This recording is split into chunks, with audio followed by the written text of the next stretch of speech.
They told me never to look inside the vault on level 7. They told me never to answer if my superior called from the wrong direction. They told me never to eat, never to sleep, never to speak to what wears a human face. I thought they were just paranoid rules for working beneath Area 51 until I saw Major Green die. But now, he's standing right in front of me, smiling, asking me to follow him. And behind the black vault door, something whispers my name. Before we dive into tonight's terrifying story from the hidden depths of Area 51, make sure to hit that like button, share this video with your friends, and subscribe to the channel so you never miss another chilling tale. And don't forget to drop a comment below. I'd love to hear what you think about these strange rules, and if you'd ever dare to follow them. I never thought my life would take me here, buried beneath the Nevada desert, sealed away in one of the most secretive places on Earth. People on the outside speculate about Area 51. They whisper about UFOs, alien autopsies, futuristic weapons, and government conspiracies. But no one really knows what waits beneath the desert sand. And even if they did, no one would believe them. When I was hired, I signed papers thicker than any book I had ever read. Page after page of non-disclosure agreements, loyalty oaths, waivers absolving the government of responsibility should anything happen to me. At the time, it felt like a great opportunity. A chance to make something of myself. A job that paid more in a month than I used to make in a year. I ignored the pit in my stomach and told myself I could handle it. The first day, they flew me in on a blacked-out transport plane. No windows, no indication of where we were headed. When the ramp finally dropped, I found myself standing in a dry wasteland of sand and mountains. Armed guards in desert fatigues moved in silence, their eyes hidden behind mirrored sunglasses. A single elevator shaft stood in the middle of nowhere, disguised as a crumbling shack. That elevator took me down. Way down. I lost count after the 6th level. I remember the sensation of my ears popping, the pressure growing heavy on my chest as we sank deeper into the earth. When the doors opened, a sterile white corridor stretched out before me. No windows, no natural light, just the hum of fluorescent bulbs and the faint, steady thrum of unseen machines vibrating through the walls. I was assigned to level 7. They told me it was the lowest floor anyone was permitted to enter. There were whispers among the staff about a level 8, but everyone denied it existed. The supervisors told us to forget about rumors. Still, I noticed the way their faces tightened whenever someone even joked about it. Before my shift officially started, I was handed a laminated card titled Operational Directives. Rules, pages of them. At first, they seemed like standard security protocols, but the deeper I read, the stranger they became. I remember them clearly, even now. 1. Always keep your identification badge visible. If you lose it, do not attempt to leave the floor until instructed. 2. If you hear voices calling your name from the ventilation shafts, do not respond. Report it immediately. 3. Never enter Corridor 7C after 300 hours. If you find yourself inside at that time, close your eyes and wait until you are retrieved. 4. Should you encounter your own likeness in the facility, do not engage. Security will handle the situation. 5. If alarms sound in 3 short bursts, hide beneath the nearest red light. If alarms sound in one continuous tone, run to the elevators and do not look back. 6. Do not speak to the visitors unless ordered to. Do not make eye contact for more than 3 seconds. 7. Never, under any circumstances, approach the glass observation tanks on subsection 7B without clearance. There were dozens more, each more unsettling than the last. I remember staring at the page, thinking it was some kind of sick initiation prank. But when I glanced at the supervisor, I realized from his expression that these rules were deadly serious.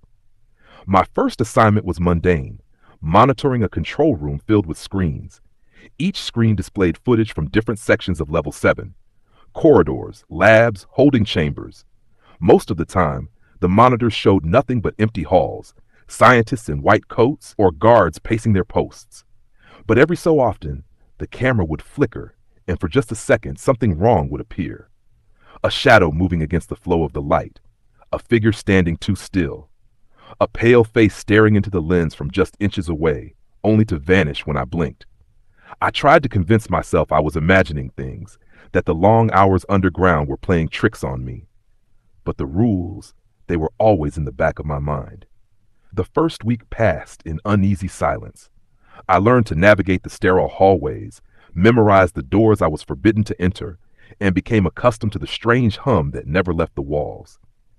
It wasn't until my 8th night that I truly understood what kind of place I had entered. The shift started normally enough. At midnight, the alarms blared 3 short bursts. I froze, remembering the rules.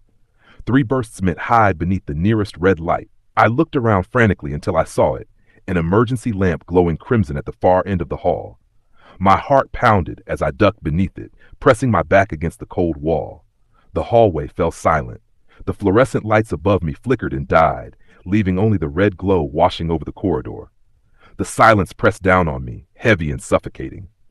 Then I heard it, the sound of footsteps, slow, dragging, uneven. They echoed off the walls, growing closer. I wanted to look. Every instinct screamed at me to turn my head and see who or what was walking toward me. But the rules were clear: hide and wait. So I stood there, trembling beneath the red light as the footsteps passed. I caught a glimpse of something in my peripheral vision. A shape, hunched and jerking as it moved. The air grew icy, my breath fogging in front of me, even though the hallway had always been warm. The thing shuffled past, its head snapping in sharp, unnatural movements. It paused for a moment, just inches from me. I could feel it standing there, lingering, as though sniffing me out. Then, slowly, it continued down the hall. When the fluorescent lights buzzed back to life, the red lamp went dark. The hallway was empty again. I forced myself to breathe, my body trembling with adrenaline. The next morning, I tried to ask my supervisor what had happened. He silenced me with a glare and a shake of his head. "Don't speak about what you see during red light drills," he said firmly. "Not to anyone, not even me. Just follow the rules and you'll survive." Survive. Not work, not succeed, not thrive. Survive. That was the word he chose. That was the moment I realized the truth. Area 51 wasn't just a research facility. It was a cage, a prison for things that should not exist. And level 7 wasn't just the bottom floor. It was the place where those things were closest to us. Later that night, as I sat in the control room, I stared at the cameras with a knot in my stomach. On one screen, a scientist adjusted equipment near one of the glass tanks in subsection 7B. The camera flickered, static washing across the feed. When it cleared, the scientist was gone. In his place, pressed against the glass, was something pale and bloated, its black eyes locked onto the camera. Its mouth opened, revealing row after row of needle-like teeth. The feed cut out entirely. My heart raced. I reached for the phone to call it in, but then I froze. What if they asked me what I had seen? What if saying it out loud made it real? My hands trembled as I set the phone down. That night, when I finally made it back to the dormitories, I couldn't sleep. I lay awake in the darkness, staring at the ceiling, listening to the hum of the facility surrounding me. And then I heard it, faint, almost imperceptible, coming from the air vent above my bed. A voice. My name. It whispered once, long and drawn out. "Daniel." My blood ran cold. I squeezed my eyes shut and pulled the blanket over my head, my heart hammering in my chest. I remembered the rule. If you hear voices calling your name from the ventilation shafts, do not respond. Report it immediately. But I didn't report it. I was too afraid of what would happen if I admitted what I had heard. Instead, I lay there in silence, pretending to sleep, praying the voice would stop. It didn't. By the time dawn came, I knew one thing with certainty. I had made the worst mistake of my life by taking this job. And I was trapped. The voice never left me. Even when I wasn't in my bunk, I would catch myself listening for it, a faint whisper in the vents, drifting in and out of the constant mechanical hum that filled the halls of level 7. Sometimes it would say my name. Other times it would simply murmur, too low for me to make out the words. But I always felt it, a presence, something aware of me, watching me, waiting. I tried to convince myself I was imagining things. Maybe the vents carried sounds from other parts of the facility. Maybe someone was messing with me, a cruel initiation for new recruits. But deep down, I knew the truth. The rules existed for a reason. Someone, at some point, had heard the voices before me, and someone had answered. I wasn't going to make that mistake. The next few shifts dragged on in uneasy monotony. I kept my head down, performed my duties, and avoided unnecessary questions. The other employees were polite but distant. They walked the halls like ghosts, their faces pale and tired. I realized quickly that no one here was normal. Some of them had blank stares, as if they were always lost in thought. Others twitched and muttered under their breath, flinching at every sudden noise. A few even avoided the vents entirely, walking in the middle of the halls as though afraid the air itself might reach out and grab them. But it was during my 10th night that things escalated. I had just finished a shift monitoring Corridor 7C, the one mentioned in the rules. Never enter after 300. I didn't know why. I didn't want to know. But when my relief came late, I found myself alone at the monitors as the clock struck 3. The screen flickered. For a moment, I thought it was just static again. But then I saw it. The corridor was no longer empty. A figure stood at the far end of the hall, its body blurred like a smear across the camera lens. I leaned closer, squinting at the screen, trying to make sense of what I was seeing. It looked human, but wrong. Its arms hung too long, almost brushing the floor. Its head lolled to one side, twitching at odd angles as if it were broken at the neck. Then it started to walk. Slow, deliberate steps, moving closer to the camera. The static deepened, distorting the image, but I could still make out the details. Its face, or rather, my face. I recoiled from the monitor, bile rising in my throat. The rule echoed in my mind. Should you encounter your own likeness, do not engage. Security will handle the situation. But I was alone. There was no security in the control room with me, no one watching the monitors but myself. My double walked steadily toward the lens, its lips curling into a twisted mockery of a smile. And then it raised a hand. It waved at me. I slammed the switch to cut the feed, plunging the screen into blackness. My hands shook as I fumbled for the intercom, calling security. I didn't know what to say, so I simply reported an anomaly in Corridor 7C. They arrived within minutes, their boots thudding down the hall, their rifles held tight against their shoulders. When I asked what they had found, they stared at me with blank expressions. "Corridor clear," one of them said flatly, and then they left just as quickly as they came. But I knew what I had seen. I couldn't shake the image of that face, my own face, smiling at me through the static. That same night, when I returned to my quarters, I found something waiting for me. A scrap of paper, tucked under my pillow. My heart raced as I unfolded it with trembling fingers. There were only 5 words written in neat block letters. "Do not trust the rules." I sat there in silence, staring at the note, my mind reeling. Who had left it? Another worker? Someone who wanted to warn me? Or something else, something that wanted me to break the rules? Sleep was impossible after that. I lay in bed, wide awake, the note clutched in my hand, and that was when I heard it again, the whisper in the vent. Only this time it was different. It wasn't my name. It was laughter. Low, hollow, mocking laughter that crawled into my skull and made my skin crawl. The following days blurred together. I tried to focus on work, to bury myself in routine, but paranoia gnawed at me. Every corner of the facility seemed darker, heavier. I started noticing things I hadn't before, shadows moving just out of sight, reflections in the glass that didn't match my movements, doors that were locked one moment and open the next. On the 14th night, I made my worst mistake yet. The alarms went off again. This time, it wasn't the 3 short bursts. It was the continuous tone, the one that meant run to the elevators and do not look back. The sound tore through the halls, shrill and unrelenting. People bolted from their posts, sprinting toward the elevators with panic etched on their faces. I followed instinctively, the rules echoing in my head. Do not look back. But halfway there I heard it, a sound so unnatural that it rooted me to the spot. A screech, high-pitched and jagged like metal being ripped apart. It echoed through the corridor, chasing us down. The others kept running, but I looked back. I wish I hadn't. The thing that came down the hall wasn't human. It wasn't anything I had words for. Its body stretched and twisted as it moved, its limbs bending at impossible angles. Its face, or what I thought was its face, split open in a vertical line, peeling apart to reveal rows of glistening teeth.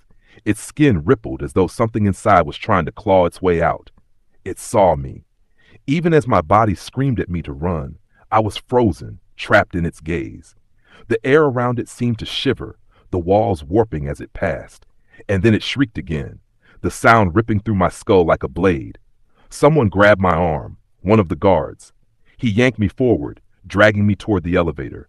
"Don't look," he barked, his voice almost drowned out by the alarm. "Don't ever look." We stumbled into the elevator just as the doors slammed shut. I collapsed against the wall, gasping for breath, my whole body trembling. The guard stood rigid beside me, his face pale, his eyes fixed straight ahead. He didn't say another word. When the doors finally opened on the surface level, we all spilled out into the hangar. The air felt too thin, too sharp, but I gulped it down greedily. For the first time since I had arrived, I wanted nothing more than to run, to leave this place and never come back. But I couldn't. I was bound here, by contracts, by secrets, by whatever was lurking in those depths. That night, lying in my bunk, I stared at the ceiling until my eyes burned. The rules had kept me alive, but the note under my pillow haunted me. Do not trust the rules. If the rules weren't there to protect us, then what were they really for? I couldn't stop thinking about that note. The words burrowed into my head, repeating every time I glanced at the laminated card of rules hanging from my lanyard. Do not trust the rules. Who had written it? Who had placed it beneath my pillow without me waking up? The dormitories were under constant surveillance. No one could just wander in. Unless, of course, the rules about surveillance weren't as solid as we were told. The next day, I carried the note folded in my pocket, running my thumb over the paper like a talisman. It burned against my skin, a reminder that nothing here was as simple as following orders. The rules kept us alive, yes, but what if they were keeping something else alive too? During my shift, I was reassigned from the monitors to subsection 7B, the tanks. I had dreaded this assignment since I first read the list of directives. Never approach the glass tanks without clearance. That line had seared itself into my brain, and now I was being ordered to walk among them. The lab was colder than the rest of the facility.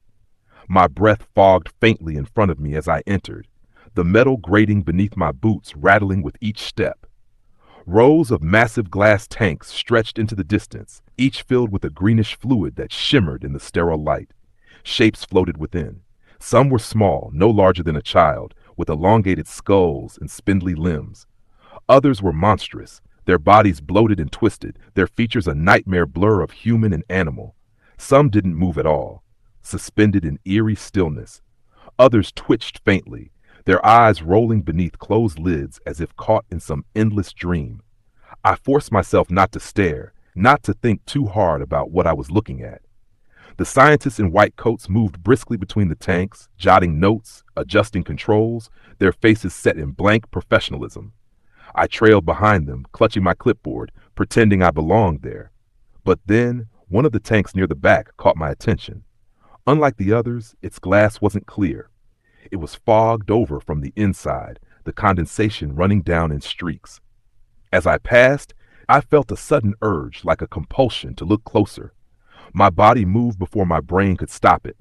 I wiped my sleeve across the glass, and there it was. A face staring back at me.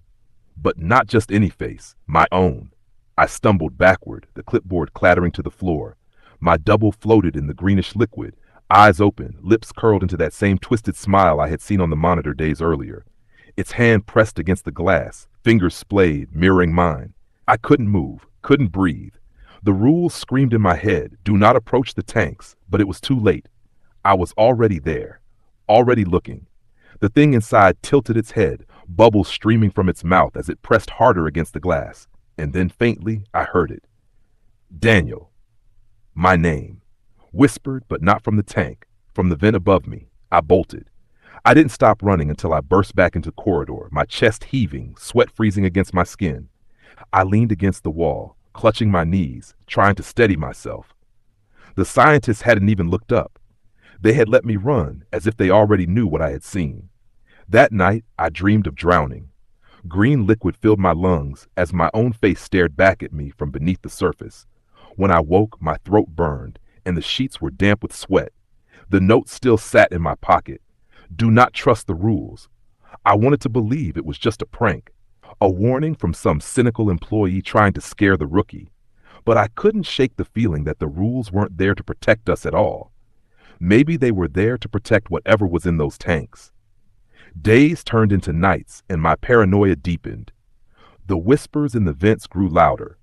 Sometimes it wasn't just laughter or my name, it was full sentences, muffled and broken like a voice speaking underwater.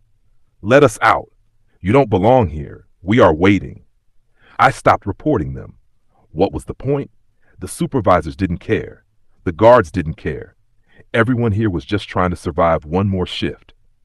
Then came the night of the blackout. It was around 200 hours. The facility was quiet, the usual mechanical hum filling the halls. I was patrolling a section near Corridor 7C when suddenly, without warning, the lights went out. Total darkness. The hum of the machines died, leaving a silence so heavy it crushed my chest. My flashlight flickered once, then died too. I froze, every muscle in my body taut, my ears straining in the darkness. And then, faintly, I heard it. Footsteps. Not boots. Not the steady tread of guards. These were softer, dragging, uneven. I pressed my back against the wall, fumbling for the rules card on my lanyard as though it could save me. My fingers brushed the note in my pocket instead. Do not trust the rules. What was I supposed to do? The rules didn't cover this. There was nothing about a complete blackout. The footsteps grew louder, closer, until they stopped just a few feet away.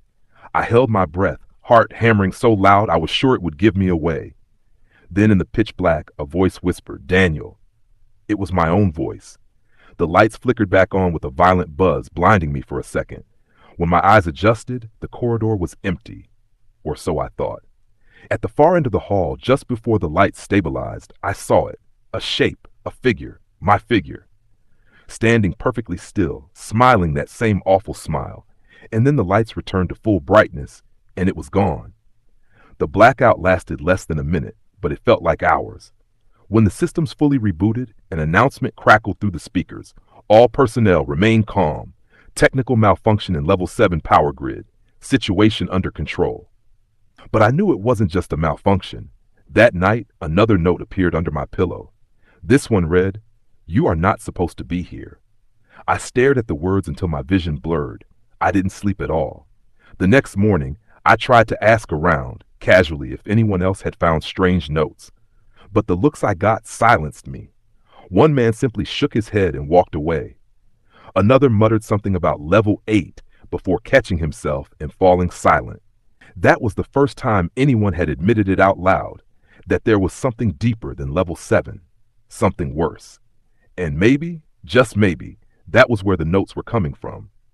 That night, when I returned to my bunk, I found something even worse than a note. The blanket had been pulled back. The sheets were soaked, and written across the mattress in dripping green liquid were 5 words, smeared like a child's handwriting. "We are waiting for you." I stared at the words on my bed until the letters began to blur. "We are waiting for you." The green liquid soaked through the sheets, sticky and faintly glowing in the dark. My first thought was that someone was playing a cruel joke, but the smell hit me then. Acrid, metallic, and faintly sweet, like blood mixed with chemicals. It wasn't a prank. It was something from the tanks. I didn't tell anyone. What could I say? That something had crawled out of subsection 7B and left me a message in glowing fluid? No one here would admit to seeing it, even if they had. We all lived by the same unspoken rule: keep your mouth shut if you want to survive. But I couldn't ignore it. The whispers in the vents had grown louder every night. The figures on the cameras were becoming bolder, lingering longer, almost taunting me. The notes kept appearing, no matter how carefully I checked my bunk before lying down. And then came the incident that changed everything. It was late in the shift when the alarms went off again, 3 short bursts. I froze, remembering the last time I had hidden under the red light. My skin prickled as the fluorescent bulbs cut out and the hallway washed in crimson. I crouched beneath the nearest lamp, my breath shallow, waiting for the footsteps. And sure enough, they came. But this time, they didn't pass me by. They stopped right in front of me. I could feel the presence looming, a heavy weight pressing down on the air. My whole body trembled with the effort of keeping my eyes shut, of not breaking the one rule that might keep me alive. And then softly, the presence leaned close. I could feel its breath against my ear, cold, damp, wrong. "Daniel," it whispered. I almost screamed. When the lights finally came back, I opened my eyes to find the hallway empty. but a smear of green liquid glistened on the wall beside me, still dripping. The same liquid I had found on my bed. That was the moment I knew the rules weren't enough anymore. Something was singling me out. Something wanted me to go deeper. The next night, I made a mistake. I was assigned to Corridor 7C again, the cursed hallway. I watched the monitors with dread as the clock ticked closer to 0300. My shift partner that night, a gaunt man named Harris, leaned against the wall, muttering under his breath. He had been here longer than anyone, his eyes sunken, his hands trembling, even when he was still. At 0258, he turned to me suddenly. "They're calling you," he said. My stomach dropped. "What?" "You hear them, don't you? In the vents, in the tanks, they've chosen you." His eyes gleamed with a strange mix of fear and envy. "You'll see what's below." I stared at him, speechless, as the monitors flickered. The clock struck 0300, and on the screen, Corridor 7C wasn't empty anymore. A door at the far end, the one that was always locked, creaked open. Beyond it was nothing but blackness. And from that blackness, figures began to emerge. They looked like people at first, men and women in lab coats, guards in fatigues. But as they moved closer to the camera, I saw their faces. Blank, featureless skin stretched tight where mouths and eyes should have been. Their heads tilted in unnatural jerks, their limbs bending wrong. One of them turned toward the camera, and I realized with horror that it was wearing Harris's face. I whipped my head around. Harris was gone. The chair where he had been sitting was empty, still rocking faintly as if he had just stood. My hands shook as I reached for the intercom, but before I could speak, the screen went black. Every monitor, every light. Darkness swallowed the control room. The only sound was the vent above me, rattling softly as a voice whispered down, "Come to us." That was the night I decided I couldn't stay on level 7 anymore. I had to know what was below. I had to see level 8. The next day, I searched for a way down. Every elevator was key-locked past level 7. No one ever mentioned it aloud, but I saw the way some of the guards lingered near the panels, their eyes flicking nervously at the buttons that didn't exist. Late that evening, I followed one. A young guard, maybe early 20s, his hands trembling as he swiped his card and pressed something unseen on the elevator panel. The doors slid shut and the display skipped right past level 7. I memorized the sequence. That night, after the others had gone, I crept into the elevator. My heart hammered as I swiped my badge and tapped the same rhythm on the blank panel. For a moment, nothing happened. Then the elevator lurched, descending past level 7. The display showed no numbers now, just a blinking dash. My ears popped as we went deeper. The hum of the machinery changed pitch, lower, heavier, as though the very earth groaned around us. When the doors finally slid open, a wave of damp, stale air hit me. Level 8. The hallway beyond was different from the sterile white of level 7. The walls here were old, rough concrete stained with dark patches. The lights flickered weakly, some buzzing, some burned out completely. And the smell. That same acrid metallic sweetness that had clung to my bed sheets. Stronger now, thick in the air. I stepped out, my boots echoing on the wet floor. The corridor stretched into shadow, branching into passages that seemed to twist unnaturally, angles that didn't make sense. From somewhere in the distance I heard it, the sound of liquid dripping. And beneath it, faint whispers. "Daniel, we are waiting. Home." I gripped the note in my pocket with one hand, the rules card with the other. One told me not to trust. The other told me how to survive. Neither felt like enough. I walked deeper. The tanks on level 7 were nightmares contained in glass. But here, there was no containment. Shapes moved in the shadows, slithering along the walls, their outlines just beyond the flickering light. I heard wet footsteps echoing from multiple directions, as though I was being surrounded. And then, at the end of the corridor, I saw it. A door. Heavy, rusted, with a single symbol carved into its surface. Not English, not any language I knew, but somehow I understood it. It meant welcome. As I stepped closer, the whispers grew louder, overlapping, dozens of voices calling my name. The air grew heavy, pressing against my chest until every breath felt like drowning. My vision blurred. The green glow seeped from beneath the door, pulsing like a heartbeat. I reached out a trembling hand. And the last thing I heard before my fingers touched the handle was my own voice whispering from behind me. "Don't go in." I spun around, but the hallway was empty. When I turned back, the door was open, and something was waiting on the other side. I used to think I understood fear. I thought the human mind could only take so much before it shut down, before panic and denial would cloud over everything like fog. But working in level 7 taught me fear isn't something that stops. It grows, feeding on itself, evolving into something that doesn't let you breathe, doesn't let you sleep, doesn't let you even blink without feeling like a shadow will crawl out from the corner of your vision. After what I witnessed in the containment chamber, the thing they released from the Black Vault, time felt like it had no meaning. Every second stretched, echoing with the sounds of screams that had already stopped. The corridors on level 7 seemed longer, darker, more alive. And every rule they had given me, the ones that seemed bizarre or meaningless at first, suddenly carried the weight of survival. The rule about never speaking to something that looks like your superior.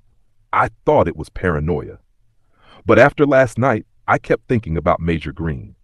I saw him once, shouting orders as the vault cracked open. His voice was deep, commanding, almost grounding in the chaos. But later, as the alarms died down and the halls fell silent, I heard his voice again. Same tone, same words of authority, but it came from the wrong direction, a storage wing far from the control room. My stomach twisted when I realized it couldn't be him. Green was already dead. I had seen the thing split him open, spilling his insides on the polished steel floor, but still that voice echoed, "Lock it down. Hold your position. Do not move."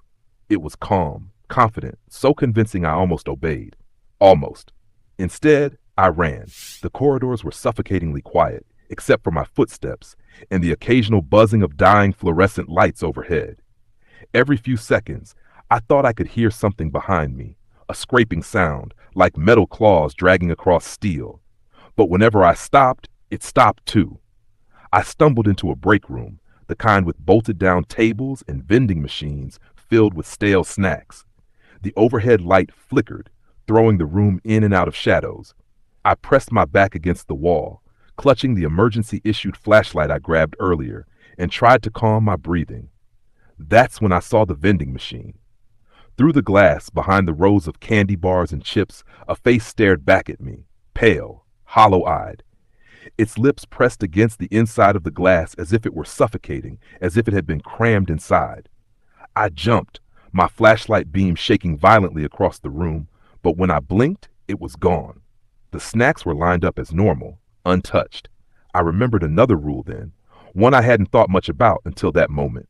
Never eat or drink anything on level 7. It doesn't belong to you. Now I understood. Maybe the food wasn't food at all. Maybe it was bait. I backed out of the break room, never taking my eyes off the machine until the door slid shut. My pulse thundered in my ears. The facility's PA system crackled, startling me. A distorted voice spoke, each word stretched unnaturally, as though spoken underwater. Level 7 breach. Return to your stations. Do not panic. It was almost laughable. I made my way toward the elevator bay, thinking if I could just get to level 6, maybe I'd stand a chance. But the elevators were locked down, sealed tight with heavy blast doors. A red light blinked over them like an unblinking eye. I wasn't going anywhere. That's when I heard footsteps. Not cautious, not frantic. Steady, methodical. Coming closer. I ducked behind a cart loaded with metallic crates, crouching low. My flashlight was still in my hand, but I turned it off, letting the darkness wrap around me like a cloak. The footsteps stopped just a few feet away. Then slowly a figure stepped into view. It was Green. His uniform was torn where I remembered seeing him ripped apart, but his body was whole. His face looked calm, eyes sharp, like nothing had ever happened to him. His boots clicked against the steel floor as he scanned the hall. "Come out," he said. His voice was perfect, not similar, not an imitation. Perfect. I held my breath. "You can't hide, not from me." I squeezed my eyes shut. The rules: never speak, never respond, never acknowledge. Green, or the thing wearing him, paused. Then it tilted its head unnaturally, like an insect observing prey. Slowly it walked down the corridor, away from me, its footsteps echoing until they disappeared. I stayed hidden for what felt like hours, though it was probably only minutes. My legs cramped, my throat ached from holding back breath. When I finally dared to move, my knees shook beneath me. I had to keep going. As I made my way deeper into the lower wing, I noticed something strange. The walls themselves seemed to shift. I don't mean the shadows or my imagination. I mean the steel panels bulged and contracted, almost like lungs inhaling and exhaling. Sometimes I could swear I saw veins beneath the metal, pulsing faintly with a dim, sickly light.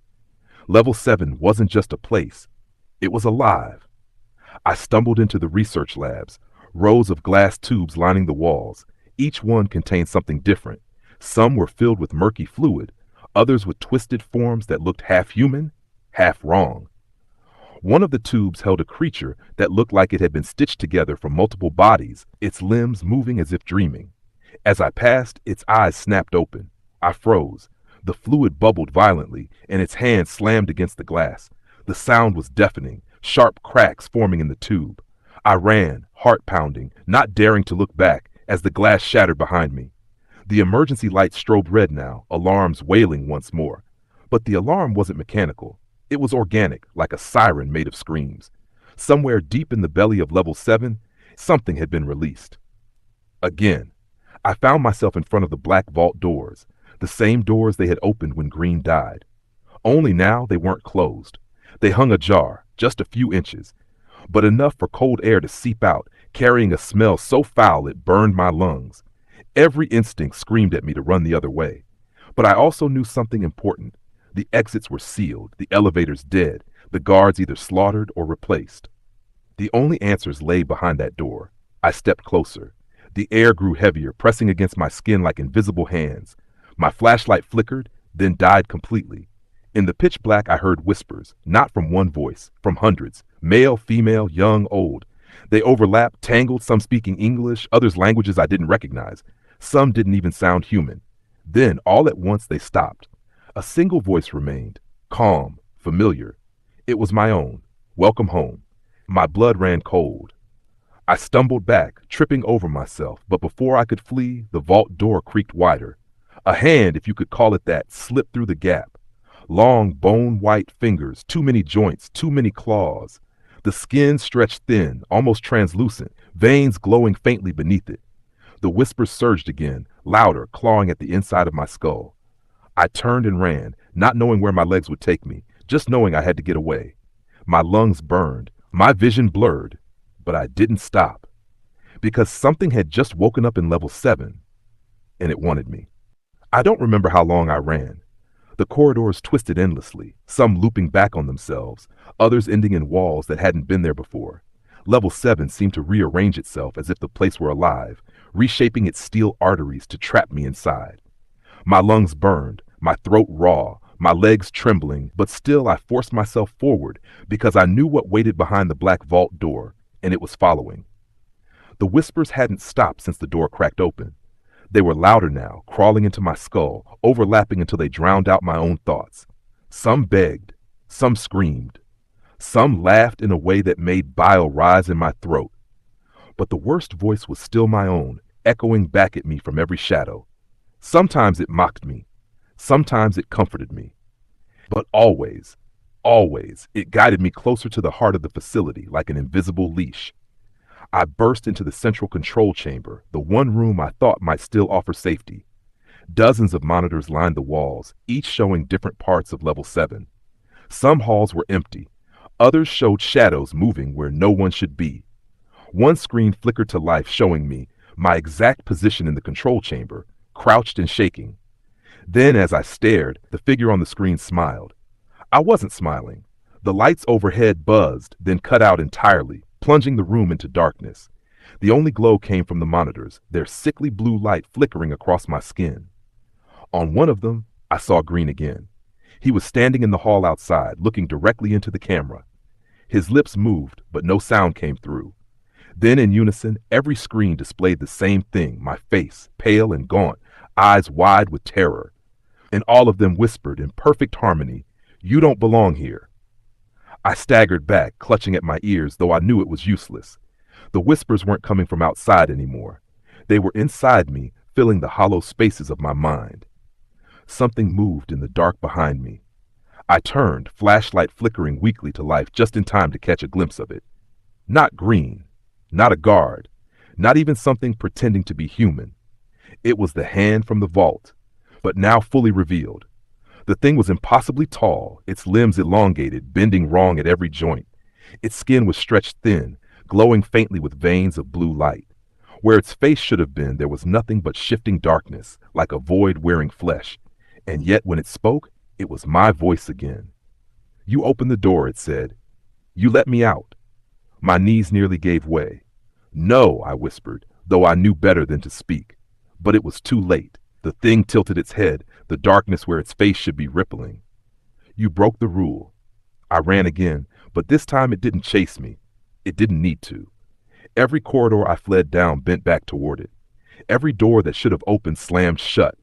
Every corner led me deeper into its presence till finally I was standing before the black vault again. Only now the door wasn't cracked. It was wide open. Inside I saw not a room but an expanse, a landscape that couldn't exist underground, a horizon stretching infinitely, filled with structures that pulsed like organs, towers of bone and sinew rising into a sky that wasn't a sky at all but a swirling mass of eyes, blinking, watching, endless. And there were others, dozens, no, hundreds of figures stumbling through that alien terrain. Some were guards in shredded uniforms, some were scientists in bloodied lab coats, and some looked like civilians, men and women I didn't recognize. All of them walked with jerking, puppet-like movements, their faces slack, their mouths moving silently in whispers that joined the endless chorus. One of them looked up. It was me. Not just similar, identical. My face, my body, my every detail, down to the scar on my hand I'd gotten as a child. He, or it, stared at me with hollow eyes and stretched its arms wide as if inviting me home. I staggered back, bile rising in my throat, but the ground beneath me shifted. The steel floor rippled like liquid, dragging me forward inch by inch. The vault pulled at me like gravity itself had chosen sides. "No," I choked out, clawing at the floor, fingernails breaking against the steel. "I'm not." But the thing in the void stepped forward, its long hand reaching down, not to grab me, but to touch me gently, almost tenderly, against my chest. And when it did, something tore loose inside me. Memories shattered. Faces I thought I knew blurred and dissolved. My mother's voice, my childhood, even my own name, it all slipped away like water through my fingers. In their place, new whispers poured in, louder and louder, filling every corner of my mind until I could no longer tell where they ended, and I began. I screamed, but even my scream wasn't mine anymore. The last thing I saw before the darkness took me was the duplicate of myself, stepping out of the vault, smiling faintly as if he had won. Maybe he had. Because when I woke, I was standing in the corridor outside the vault. My uniform was clean, my body uninjured, my badge clipped neatly to my chest. The alarms were silent, the halls were still. Everything looked normal. But when I caught my reflection in the steel wall, I knew. It wasn't me anymore. The whispers were gone, not because they had stopped, but because they were mine now. And when another new recruit arrived on level 7 that night, wide-eyed and nervous, I was the one who greeted him. I told him the rules. I told him to follow them if he wanted to survive. And I smiled the whole time. And that was just one night on level 7, deep beneath Area 51. Rules were broken and something was unleashed that should have never seen the light of day. But tell me, what do you think really happened down there? Was it an experiment gone wrong, or something far older than we can imagine? If you enjoyed this story, don't forget to like, share, and subscribe for more terrifying tales. And leave a comment below. Your thoughts and theories keep these stories alive. Until next time, remember the rules, because breaking them might be the last thing you ever do.